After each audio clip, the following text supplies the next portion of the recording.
This is the besotted Pride of West London podcast. Some people like to call these ones an emergency pod. They come out when something big has happened. And it's the end of the season. Brentford beat Manchester City on Sunday. Fabulous result it was. We were all basking in the glory of having to beat the Premier League champions. You can check out the post-match podcast on prideofwest.london. Check it out now. It was absolutely great reactions from the fans. But immediately after the end of the season, of course, we got a bit of news. And it's almost like Brentford were on the front foot. Brentford thought, hold on a second, let's get ourselves prepared for next season. Let's make sure that we're not at the back of the queue. Let's make sure that we've got something lined up. And Brentford have just announced the signing of a new goalkeeper. His name is Mark Flekken. And he's from Holland, plays out in Germany. But that's got big question marks being raised about one player in our team, David Raya. As you probably know, David Raya, great goalkeeper, signed from 2019 from Blackburn Rovers, made 150 appearances for Brentford. He's made 2 appearances for Spain. And he's got another year and a bit left on his contract. And he has not signed a new contract. We've been trying to get him signed for quite a while. And David Raya hasn't signed. So all of a sudden, out of the blue, Brentford have signed this new keeper, Mark Flekken. So we've got 2 goalkeepers at the time. I've got Laney in the house here with me. Laney, how are you? Yeah, I'm good, thanks. Yeah, as you say, but Sunday was just fantastic. Beating Man City, doing the double over them, it was literally the stuff that dreams are made of. I thought the atmosphere in the ground and it was just a celebration of what has been a tremendous season. And as you just literally just said, 5 seconds later, what's been the worst kept secret really in the transfer market is the arrival of Mark Flekken. But it can't come as any surprise to Brentford fans because David Raya, as brilliant as he has been, and central and core as he is to the way we play and the way we set up, he won't sign a new contract. With a year and a bit to go, we have to protect our asset. We have to protect making some money out of him. We can't let it roll down to nothing. He's too good. He's too valuable for that to happen. So we have to protect ourselves the other way. We have to bring in a replacement. And there's Thomas Strakosa. He was brought in as an understudy, as an experienced understudy from Lazio last summer.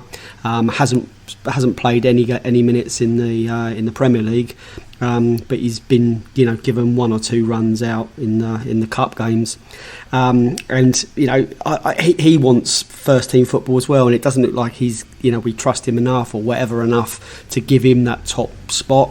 So we spent £11 million on Mark Flekken, who it looks, for all the reading and all the YouTube clips that I've seen, he looks as near as we're going to find to a David Raya-like passer of the ball. We're trying to replicate what Raya brings to the team, and our DOFs and the scouts have highlighted Flekken. So yeah, it's exciting, but it raises lots of questions, as you say, Bill. Yeah, I mean, Mark Flekken, like I said to you, he signed from Frieburg, which is where we actually got Kevin Schade from as well. So it seems to be our favourite port of call in Germany at the moment now, because obviously they're like an unfashionable club like us, who obviously are developing players, from probably rough diamonds to make them actually a lot better. And then afterwards, we've got the relationship with them, so we're actually to pluck these players from them rather than going to bigger clubs like Bayern Munich or Dortmund or something like that. We probably would rather do relationships with teams like this because we could probably get players at the right price. Dutch international, as I've said before, he signed a 4-year contract with us. He was in the Bundesliga. Frieburg finished 5th in the Bundesliga this year, and he had the most clean sheets in the division, which is 13 clean sheets in the division, which is pretty impressive because the Bundesliga is a big league out there as well. What we're going to have is that we're going to have the Gowler, Jacob Gowler and crew from the Bees Breakdown Posse, and they're going to be giving us their statistical lowdown on Mark Flekken a little bit later in this podcast. But just coming back to and how this fits in with the whole scenario, Laney. I mean, Flekken is in the house. However, the reality is David Raya is not out the house, and he's not been sold. And to be quite honest with you, we can carry on with David Raya if we so wish. The question I'm going to ask you is that realistically, do you think his time is over at Brentford?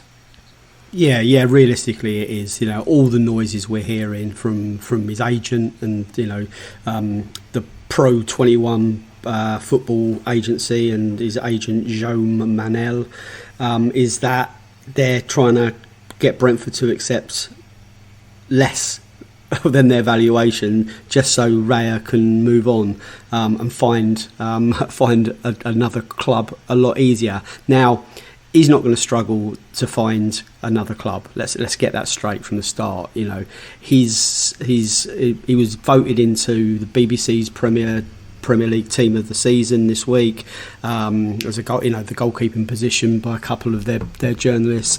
He's stood out. He's had rave reviews from Jurgen Klopp and Pep and all kinds of top managers and coaches. Can spot how great David Raya is. The fact that he's been picked for Spain and he went to the World Cup, his star's on the rise, and it's not as if he's gone unnoticed. So there's a lot of top Premier League clubs that are looking for a goalkeeper this summer.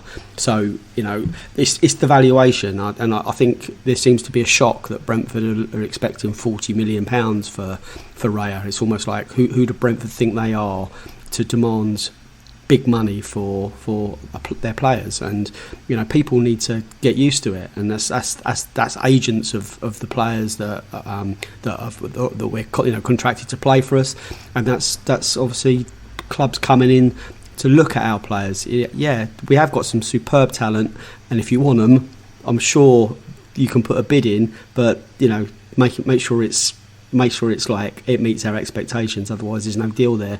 But as I said on the intro, Raya is too valuable for us to let his contract run down. But I don't see that happening. Us making a signing is really an open invitation for other clubs to say, right, come on then, put your bids in. David Raya's available now. We're not going to stand in his way, but obviously you need to make it worth our while too. So yeah, it's a slightly strange situation, and I just hope it doesn't sour what's been an incredible journey with Raya and Brentford. I hope the end game doesn't see anything deteriorate into sort of like players and agents and clubs at each other's throats. It will be awful if that happens, Bill. Yeah, I mean, it actually very much reminds me of the situation of it was Button. Yeah, Button and Bentley, I think it was. David Button was playing for Brentford, playing for the mighty Bees, and we were trying to get him to sign a new contract. I remember rightly. Forgive me because this is from the top of my head, but I think that the year might have been around about 2017, and we were trying to get him to sign a new contract, and he wouldn't sign a new contract. Now, I don't know if he was hardballing or if he had another move on. It felt like he was hardballing, to be quite honest with you. So Brentford just went out, and I remember I went to Germany to go and see Brentford play Bochum, as you do, in the pre-season tour. And I was out there in wherever we were at. It wasn't actually in Bochum. We were actually in another town. And we were there, all the Bees fans, and Button was playing. And all of a sudden, the news came through when we were out there that we just signed Bentley. And he was on pre-season tour for Brentford. And I remember going up to him and saying, "Dave, what's going on?" And he just came up to me, shrugged his shoulders, goes, "I've got no idea." And I think that obviously, basically, his agent was obviously trying to hardball Brentford. Brentford said, "We're not having it." Brentford went out, bought a new goalkeeper. I remember I was actually sitting down with Phil Giles before the match, actually in a bar with all the Bees fans. Actually, we were sort of chatting about a load of bits and pieces. I didn't mention that transfer because it was probably a little bit touchy at the time. But it was quite interesting as well. And he just kind of shrugged his shoulders, and I just sort of said, "What's going to happen? Is he on the bench? Are you on the bench? What's going to be going on?" And he really looked completely bewildered. And within the space of a month, a few weeks, Button was gone, and he'd left Brentford, and Bentley was in. So, like I said to you, this is very similar to that situation, and I think that was probably one of the first times that I saw Brentford in a scenario where they said, we ain't going to be hardballed. We're just going to go out. We've done our homework. We've got somebody else who's equally as good as you, if not better. In fact, I remember they said at the time he's even a better goalkeeper and he's cheaper and we're going to get him on a long contract. So even if he was equal to Button, it's a better deal. So I think this is where Brentford look at it. They're looking at, we've got a player. He's costing less money. He's going to be on a longer contract. If he's even equal to Raya, or if he's probably even slightly less equal to Raya, it's a good deal as far as Brentford concerned. And I think that's where the thinking is, and that's where the forward planning comes in, which a lot of fans from other teams always turn around to us and say, God, why can't we forward plan like that? And to be fair, Brentford have been doing it for years, and you've got to tap them on the head, pat them on the back and say, fair play.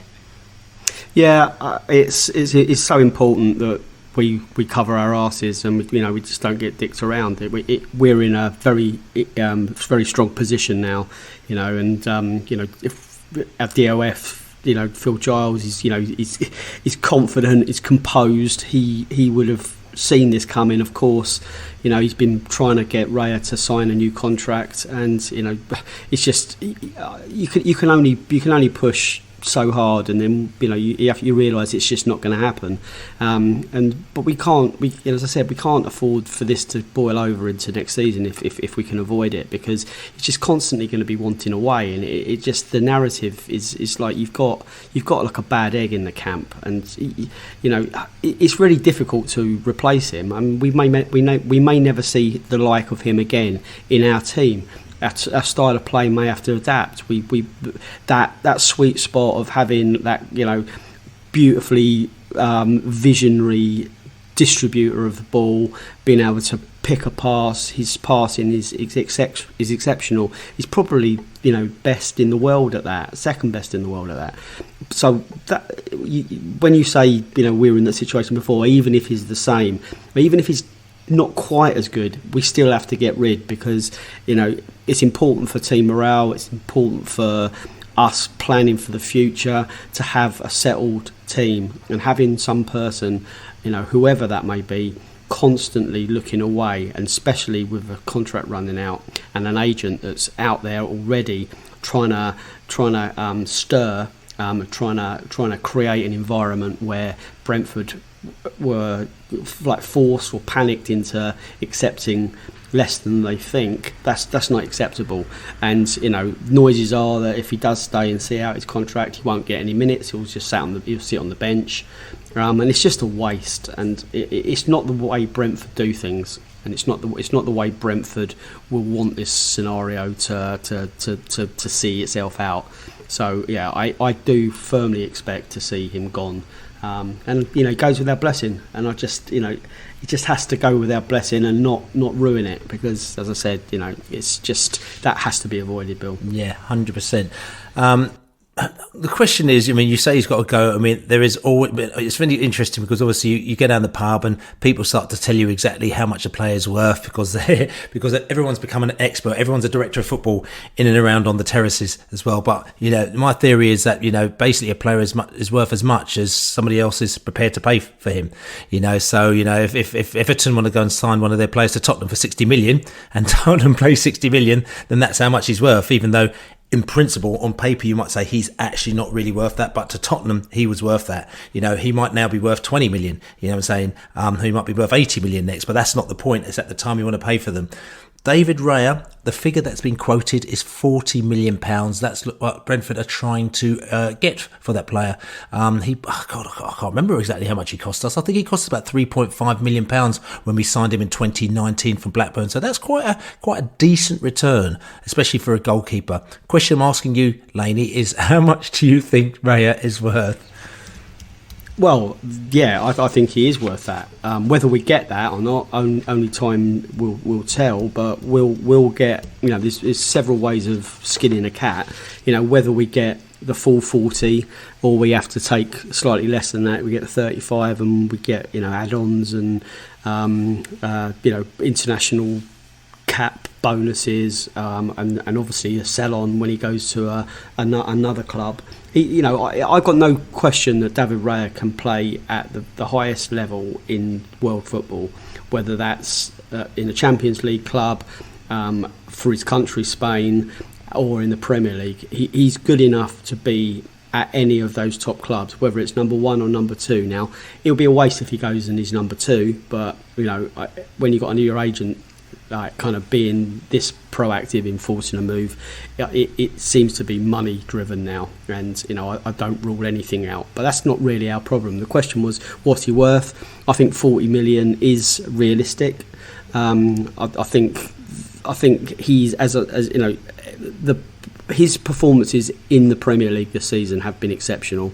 For the right club, who want to set themselves up in a similar way to us, to use his passing ability, is priceless. So you put him in your team, and it's gonna reap rewards. So yeah, I don't really see us having a problem finding a suitor, and I don't really think we're desperate enough for us to have to field derisory offers. I think people will come in, and they'll come in close to our valuation. Whether it's spot on, who knows? It might be an undisclosed sale, like a lot of them are. But I don't think I don't see us being mugged over it. It's still too early in the summer, and as I said, there's a lot of Premiership clubs that are after good goalies, and he's one of the best. Yeah, it's hard to actually predict what the price will be, because obviously goalkeeper sales it's quite different to player sales as well, and also the prices are very different. But obviously he's very much at the top of the pile. If you want to do a parallel, I suppose you look at Arsenal actually came in for him, from what we gather, in besotted towers, as they say. So Arsenal came in for him, I think it was a couple of years ago, and I believe what they came in from around £10 million, and we just sort of laughed and just knocked them back and said absolutely no chance whatsoever. I mean, obviously Raya had a very long contract at that time, and there was no need to sell him, and we needed him to sort of kind of set us up. And I think that was when he started to get his itchy feet. It might have even been last summer, I can't remember, but it was either last summer or the summer before, and I think that's when he started to get his itchy feet, and he probably thought, right, I'm going to get my move very soon. I'll have to wait till the next window. So that's why he's gone for it now.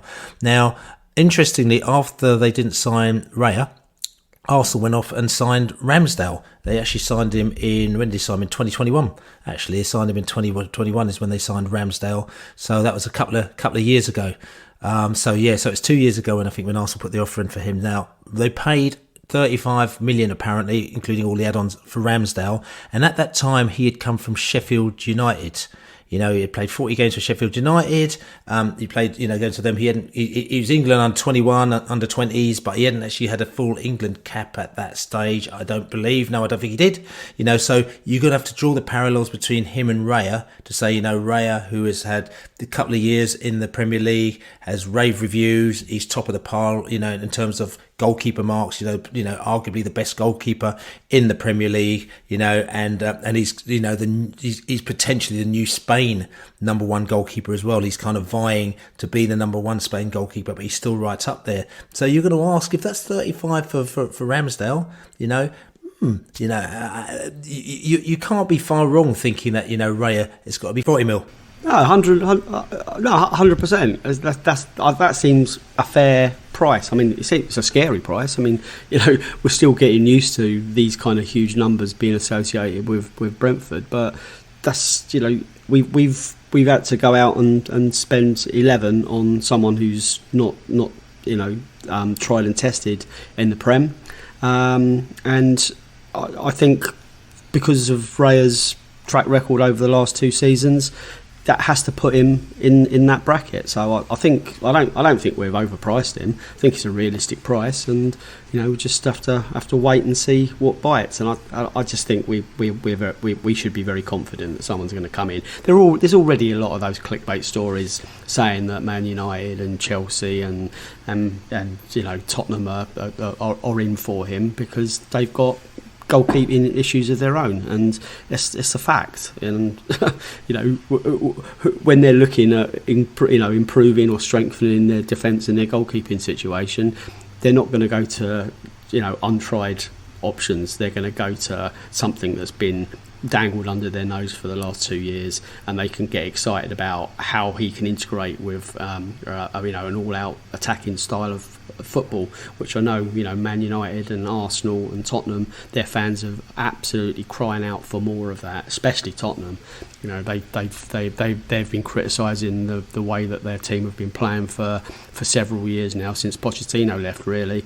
And having a goalkeeper that can set their wingers up, or set Kane free, having that vision and having that range of passing is something that they'll be getting their mouths watering. It's we're not trying to sell something that's faulty, or is just, we're not trying to sell a piece of crap. He really is the best one, the best, second best in the Prem. So big reputation, big ability, big bucks, mate. Big bucks. I mean, we talked about Chelsea maybe in for him, Spurs maybe in for him, Man United maybe in for him. I mean, for me, these are names being bandied around, but obviously the media are now desperate to kind of put stories out there. We're moving into pre-transfer window time. So this is when you're going to get a load of stories around, which a lot of them are just nonsense, but they've got to fill up the press. So they're going to be throwing them out there. The fact is that the reality is you've got between now, or not now really, well, the 1st of June, or whenever the window opens again, the 1st of June, and it's the end of August before we sell him. So I think Brentford have got quite a bit of play time, I'm saying. So I don't think they're going to be rushing, to actually kind of selling him if the deal isn't quite right. So it's going to be quite an interesting 2 or 3 months. And I think and the question I'm going to ask you is, obviously it's going to be an interesting 2 or 3 months, but what must be going through David Raya's head at the moment now? Because do you think that he expected this to happen? There was always a good chance of it. Yeah, I mean, I think his agent will be proactively speaking to as many clubs as he can now. I mean, I don't know how the protocol goes, but it's clear that we've replaced him, and it's clear that he has to go, because if he's not going to sign a contract, he's been offered several, and we've just bought in an £11 million replacement. It's as clear as the sun in the sky. You can't see it any other way. We haven't bought Flekken In as a number 2. So the situation needs resolving. Whether he, I don't know how he sees it. The agents play such a big part in all this, and the strategy and the game of chess that takes place at the end of a career, or when big clubs become involved, or 30 million plus transfer fees get bandied around. It almost becomes a sideshow. But that's the one thing we can't allow to happen. We can't have a sideshow going on where we're trying to prepare for US tour and next season. It's going to be difficult for us next year. We've got a new goalkeeper to integrate. We don't need one that's moaning and causing a scene in the background. It does no one any good at all. Yeah, so talking about the new goalkeeper, Mark Flekken, like I said to you, he played for Frieburg, who finished 5th in the Bundesliga, and he kept the most clean sheets in that division. He also played the second most launch passes, that's like over 40-yard passes, completing 271 in the division. He also had the 6th highest defensive actions outside the penalty area, which is 43 in the Bundesliga. And that sort of highlights his ability to progress the ball and command the entirety of the defensive third. Here you go. He had a couple of quotes. He said, "I'm a ball-playing goalkeeper. I'll try to bring calmness into the squad, and I'll always try and direct the guys in front of me. I'll help them to help me." So he likes a bit of chat also. And also, like I said to you, he's a bit of a mate of Sharda as well. I don't know how well he knew Sharda, but he just says, I'm happy to be linking up with Sharda again. So that could be quite interesting, him launching the balls forward to Sharda. Make you feel, a little bit of info there on Flekken. Does that make you feel excited, Laney? Yeah, I'm excited. If it excites the people that scout out these players, it excites me, because their success rate is exceptional. They've been looking for goalkeepers for the past couple of years. Whether it was Strukosa, then maybe they've not quite got what they thought they were getting there, but he's an experienced goalkeeper who's probably worth £3 or £4 million himself, so we might see him go as well. I'm excited by this. Yeah, of course I am. Obviously there's a slight amount of trepidation, and something that's been brilliant. An era is coming to an end. It's always slightly unsettling. But we've spoken about this on the podcast. This kind of these sales need to start happening again, because we need to prove that our model works in the Prem. We haven't sold really anyone of note since we got promoted. Ivan will probably be next when he comes back, and whatever happens with his contract, that's the next big question. But for the moment, David Raya is probably going to be the first one of that. The class of 2020. 2021 that goes. So 2019 even. Yeah, 2019. Yeah, we wish him well, but it's. I'm talking about getting promoted out of the championship. But we need closure. We need closure. So listen, I definitely need closure. On the goalkeeping situation, like I said to you, Mark Flekken has come into the Bees. Now we've got our statistical expert. We've got the Gowler, the Bees Breakdown crew, and they've given us a really interesting tactical and statistical breakdown of Mark Flekken. Let's check it out. Hey, this is Jacob Gowler of Bees Breakdown, here to talk about Brentford being linked with Mark Flekken. He's a tall, 29-year-old keeper. He currently plays for SC Frieburg, and he's played every minute this season. He also made his debut for the Netherlands last year. Now, it's important to remember that keepers are difficult to evaluate because the stats can be affected by a team's performance and doesn't give us the complete picture. Plus, the Bundesliga is not going to directly translate to the Premier League. So, while Flekken has a better clean sheet percentage than Raya, there are a lot of different variables that go into that. So, some stats that we can look at to give us a better idea are Flecken's save percentage, which is 73.9%, which is fourth in the Bundesliga. For comparison, Raya's save percentage is 77.1, which is second in the Premier League. One statistic that I love looking at is post-shot expected goals minus goals allowed. So this takes into account how likely a keeper is expected to save a shot, and then subtracts the amount of goals that are actually allowed. So Flekken's is plus 1.4, meaning he saved around a goal and a half more than expected, which is the sixth best in the Bundesliga, while Raya's is plus 4.1 and is third in the Premier League. Brentford fans also know how important Raya's passing is to the team, so it's important for Brentford to be looking at a keeper that has good distribution. Frieburg actually used Flekken in a similar way that Brentford used Raya. His passing statistics are overall better than Raya's. For example, his long passing completion percentage is 51.4% to Raya's 44.9%, with a pretty large sample size of 800 attempts. Also similar to Raya, Flecken's comfortable with the ball at his feet, and he actually has 3 take-ons with a 100% success rate. When looking at Flecken's clips, what stands out to me is that he does really well with one-on-one situations, but sometimes he's going to struggle with judging crosses coming in. Overall, he has really good positioning, but he can get caught out in some different situations when overcommitting. He has great reactions and elite shot-stopping ability, but it does have a tendency to not fully clear the initial shot, and that does allow for a second shot. Overall, at 13 million euros, Flekken would be a good bit of business for Brentford, and they would be getting one of the best goalkeepers in the Bundesliga this season. So there you go, the Gowler and crew. Bees Breakdown, you can catch them on besotted.com. They've just done an excellent rundown of the Manchester City game. You should check that out, definitely, on the website, and all his other Bees Breakdowns, tactical and statistical breakdowns as well. The Gowler, Bees Breakdown. Go and follow them on Twitter and on social media. But anyway, like I said to you, interesting that, Laney. It sounds like we've got sort of kind of a bit of Raya, but also probably, if things go right, maybe a little bit extra there as well. Yeah, 100%. It's going to be an exciting summer.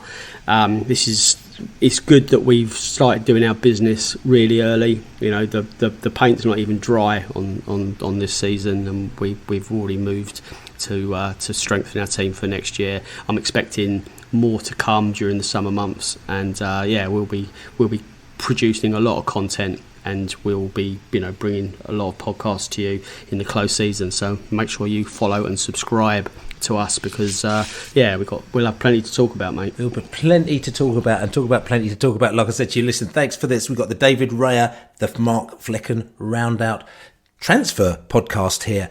We are now already lining up our next podcast. We're getting ready to go down to the pub, down to the Globe, to do our end of season roundup podcast, which is always a laugh. We've got 9, 10, maybe 11 people in the studio, in the pub. We're going to be sitting around for hours, drinking beer and just talking nonsense for that time, which is like old school podcasts used to be. So definitely check that out. That's going to be available pretty soon on prideofwest.london. We need to record it first, but like I said to you, don't forget to subscribe to us on all good podcast channels. Don't forget to write us a review and also buy us a beer. besotted.com/beer. Big thumbs up to everybody who's bought us a beer so far. As Laney said, we're going to have loads of pods over. Well, no, I'm going to temper your expectation. We're going to have a few pods over the summer period as well, talking about all sorts of different things. So definitely join in on that. We may even be able to get some of you involved if you're up for it as well. But like I said to you, my name is Billy Grant, and I've got Laney in the place. Good evening. And we've got David Raya, who is still in the place. Good afternoon. Cheerio. And Mark Flekken he's definitely in the place as well. So listen, it's a full house here at Besotted Towers as well. Like I said to you, check us out. We've got more podcasts about, but thanks for listening. As we say, come on you bees. One more time, come on you bees.